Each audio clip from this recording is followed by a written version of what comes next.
Our country is more divided than it's been in recent years, and it's largely due to race wars.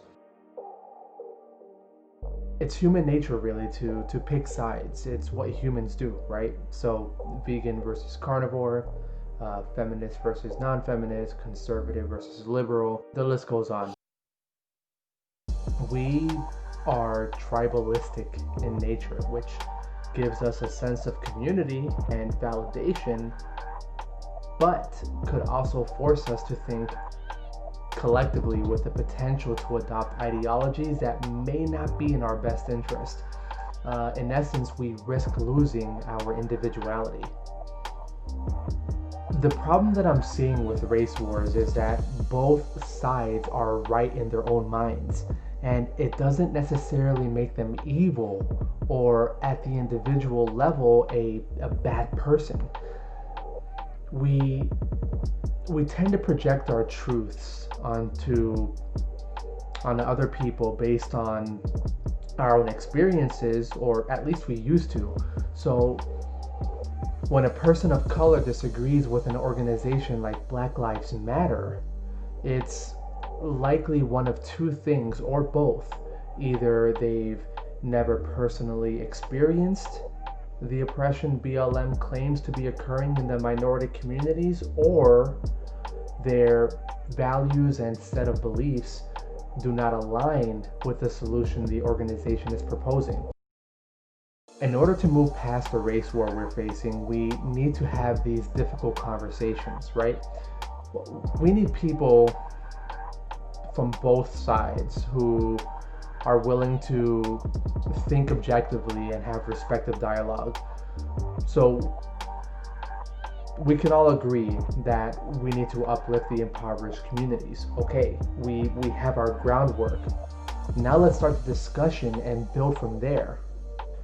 The problem is, because of this hive mind approach each side has taken, the majority of people resort to the typical rhetoric and slurs, regurgitating what they've been told over and over like broken records. Now, this, in my opinion, is a surefire way to not only get the opposing side to shut down any chance for effective conversation, it also gives them the ammunition to discredit whatever's being said. I think people have lost their sense of individuality. They are unwilling to do their own research and apply critical thinking skills to come up with their own conclusions. It's sad, really, because we live in a time where technology allows us to have limitless information, literally at the tip of our fingers, yet most of us waste the opportunity, and even worse, we let the media do the thinking for us.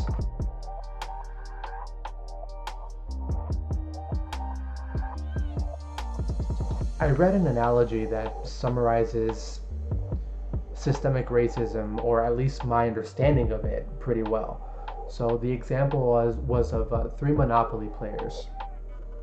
And so these players, they started the game, they were well into the game, and then a fourth player comes along. Now the fourth player is at a disadvantage when he joins the game because most of the properties are already purchased. So basically the fourth player is destined to lose. So the analogy claims that systemic racism is not only prevalent in today's society, but that the fourth player represents people of color, primarily black people. So in the 20th century, segregation through Jim Crow and redlining stopped black people from obtaining home and business loans, and they also faced job discrimination.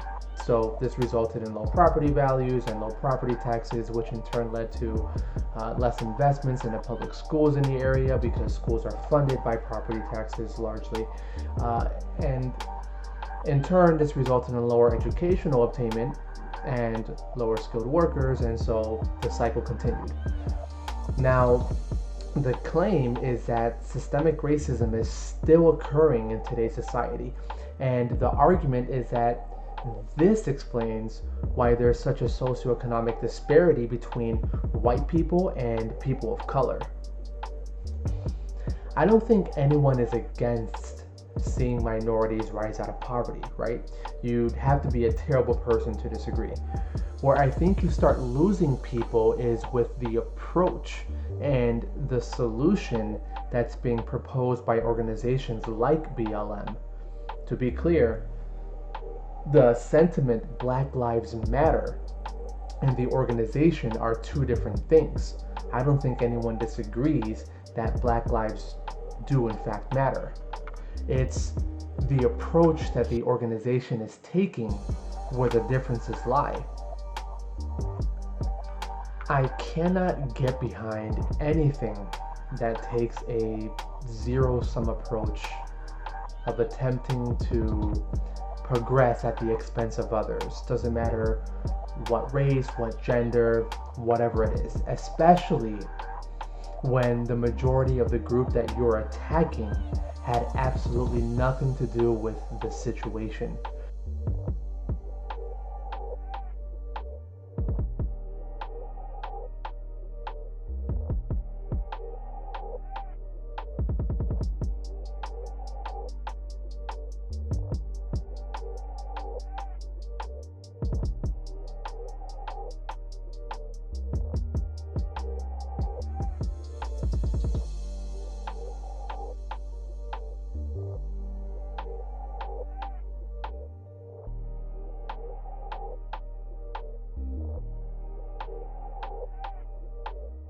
I think that the term white privilege is not fair because if you believe in that term, you're believing in the narrative that someone had an easier life than you because of the color of their skin.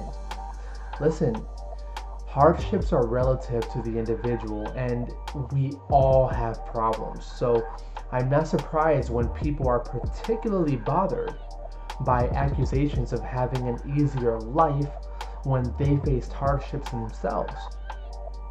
Society needs to take a step back and see that this is still discriminatory, just flipped around, and you're still making an assumption about someone based on their skin color without knowing anything about them.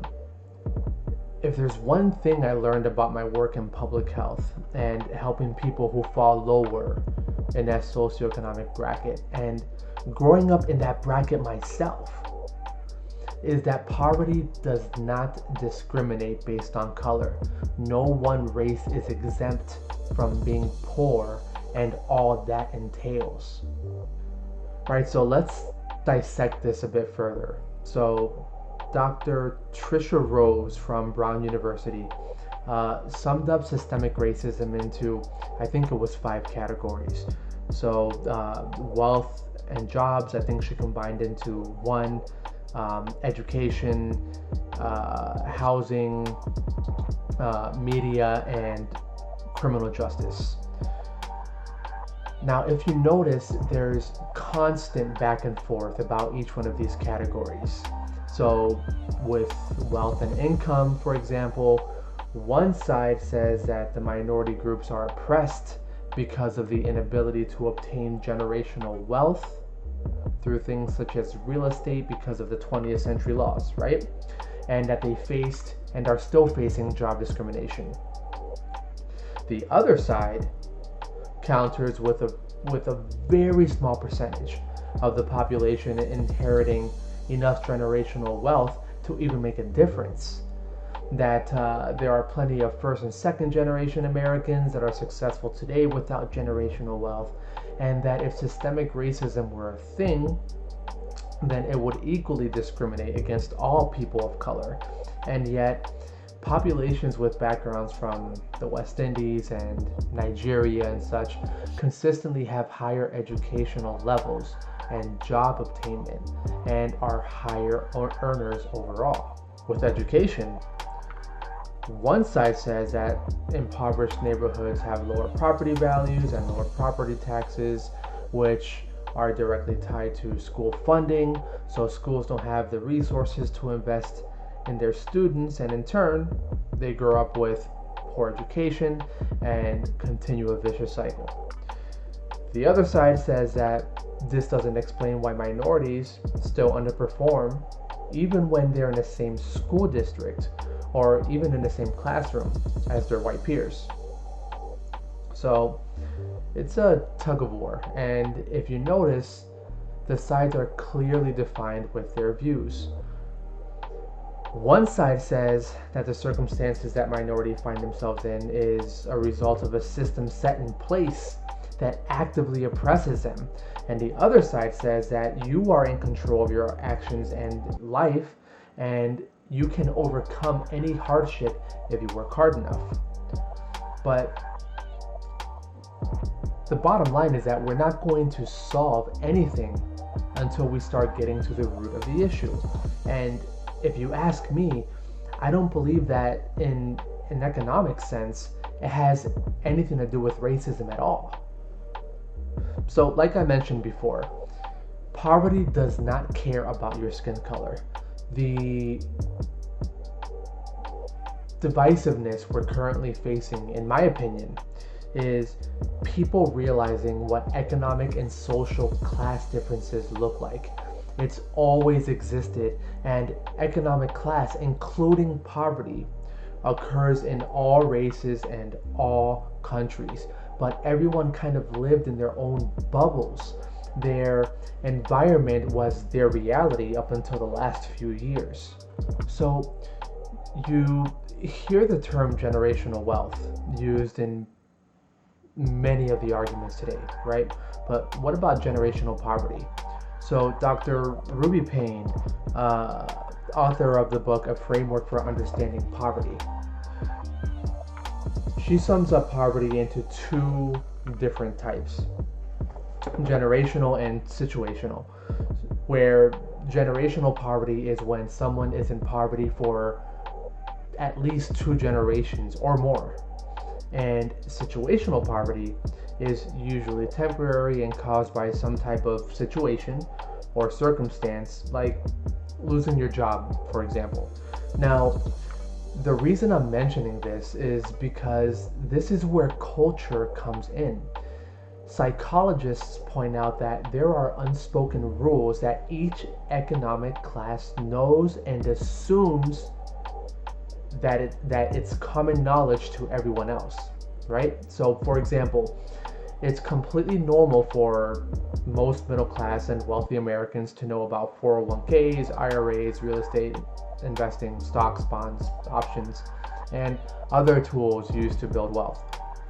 But if they were to have a conversation with someone in the economic class below them, they might be shocked to discover that that person doesn't know about half of those things, let alone how they work.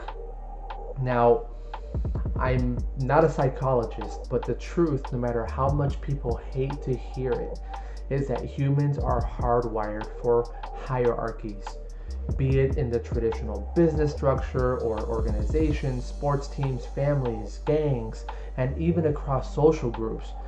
Humans form hierarchies in pursuit of status.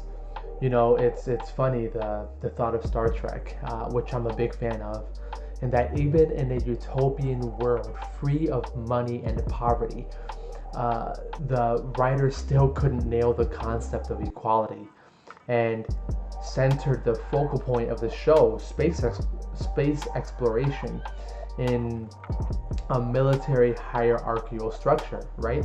This is because, again, we're hardwired for this. So back to status, which is basically how we rank in social structure. Here's the key. What we view as status, what we value, varies from person to person, and that is directly tied to our social circle. So perhaps in a middle class setting, earning credentials through higher education is a way to distinguish yourself and bump up your status, right? Maybe it's the keeping up with the Joneses mindset with a nice car, a 2-story house, and a boat.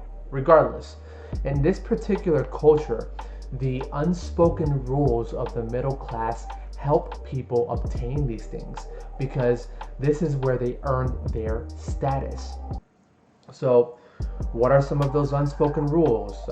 They value stability, so they manage their money. They're more likely to have two-parent households. They value education, income potential, wealth accumulation, and this holds true across all races. So now let's shift our focus on to the lower or impoverished class. The culture is completely different. Again, irrespective of race. Things like educational obtainment, two-parent households, and investing usually aren't common or prioritized. They think money is meant to be spent, not managed. There's a scarcity mentality, and usually efforts of obtaining status comes from reputation or expression, which granted has the potential to spark tons of creativity, but it usually doesn't translate well into accumulating the knowledge and resources needed to move up the socioeconomic ladder. Now, throw generational poverty into the mix, and this becomes a way of life. It's the norm because it's gone on for at least 2 generations. There's truth behind a phrase, you're a product of your environment, right? And in order to break out of that cycle, you first have to be aware that you're in one and be willing to acquire the knowledge and relationships outside of your social circle in order to change your norms. Now, I don't like generalizing, right? So I can only speak about my own personal experiences, and you can see if it's somewhat relatable. But again, my family struggled. I grew up in South Florida, and being Dominican American in my teen years, I went through my own identity crisis because I'm of mixed race. And I adopted the hip hop culture. Well, I shouldn't say hip hop because hip hop covers a broader scope, and it does in fact have great music and great lyrics and tells great stories. So, more specific, I adopted the gangster rap culture, right? My parents didn't know much about financial wealth, and the schools don't teach you about business ownership and investments. And well into my early 20s, my friends and I never had conversations about these things because it wasn't part of our culture. We skipped school, we were more concerned with being rappers and making music, and where we grew up, there were always fights breaking out. We knew which apartments the drug dealers lived in. One kid got stabbed, a Crip got jumped by the Bloods who lived there, the list goes on. And granted, there were far worse areas, but the point is the culture was still there. And there wasn't much of an emphasis on education or money management. We didn't prioritize that. We were all too busy trying to look rich rather than working towards obtaining wealth. I made lifelong friends growing up there, some who I still keep in touch with today. The ones who broke out of the cycle did so by changing their environment and social circles. And funny enough, I'm actually in a small investment group chat with 2 of those childhood friends as we speak, and we all sort of found our own way by breaking away and educating ourselves. Now, it's sad that I feel that I even have to mention this, but while a good portion of us were Hispanic and Black, there were white people there as well, and they shared the same knowledge base or lack of that we had about education and wealth. It's not uncommon to hear of people who came from humble beginnings and climbed up the socioeconomic ladder by removing themselves from the world that they know and starting new while forming new norms. Again, what we're dealing with in terms of wealth is economic class under the guise of racism, in my opinion. Now, this isn't to downplay any hardships anyone may have faced. Just understand that everyone faces obstacles regardless of race. I'm sure things like affirmative action and equal opportunity employment were all done with good intentions, but time and time again it's proven to not be enough, and in some cases even harmful in the efforts to uplift minority communities. And we can't just keep on saying that it's because of racism. Progressive policies. I'm not gonna dive too deep into politics because this is where you lose a lot of people. Now, I did, however, hear an analogy, and again, it's an oversimplification, but it does a good enough, I should say, job at explaining my stance. Give a man a fish and you feed him for a day. Give a man a fish every day for the rest of his life and you make him your slave. Teach a man to fish and you teach him to feed himself for the rest of his life. What's being argued here is accountability on the government versus accountability of oneself. Dependency versus self-sustainability. Again, irrespective of race. While I agree that safety nets should be in place for times of hardship, I can't help but feel that many of these programs become lifelong programs, and progress is a deterrent out of fear of losing those benefits. Now, this doesn't necessarily make people on government programs lazy because many people in poverty are hard workers, but it does offer a sense of stability when your basic needs are met. And the thought of losing that can be terrifying, especially when you have kids. In the years that I've worked in social determinants of health, interacting with impoverished people face to face, I can say two things. One, the demographics were across the board, right? Different races, ages, gender, from families with children to college students, literally, and to older people in their 70s and 80s and even 90s sometimes. And two, not one person that I directed to a food shelf, housing assistance, or other needs gave me the impression of being lazy.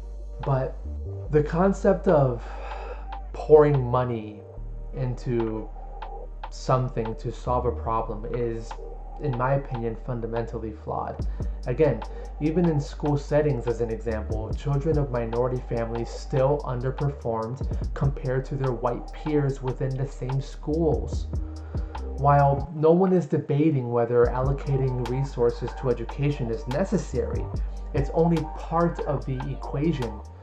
What we're teaching and the perceived value of what's being taught, again, back to culture, is just as, if not more, important. We need more people and organizations going out in these communities and teaching financial literacy, investing, small business, credit management.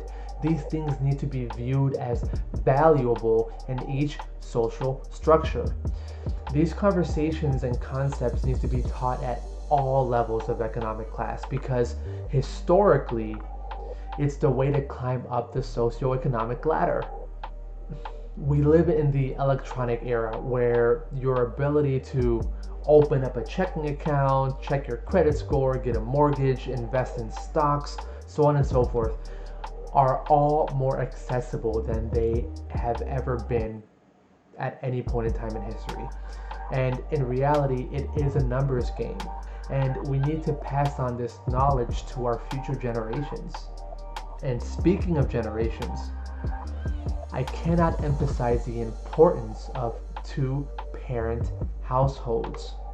Not only do two-parent households give children the environment and stability they need to flourish, the statistics speak for themselves.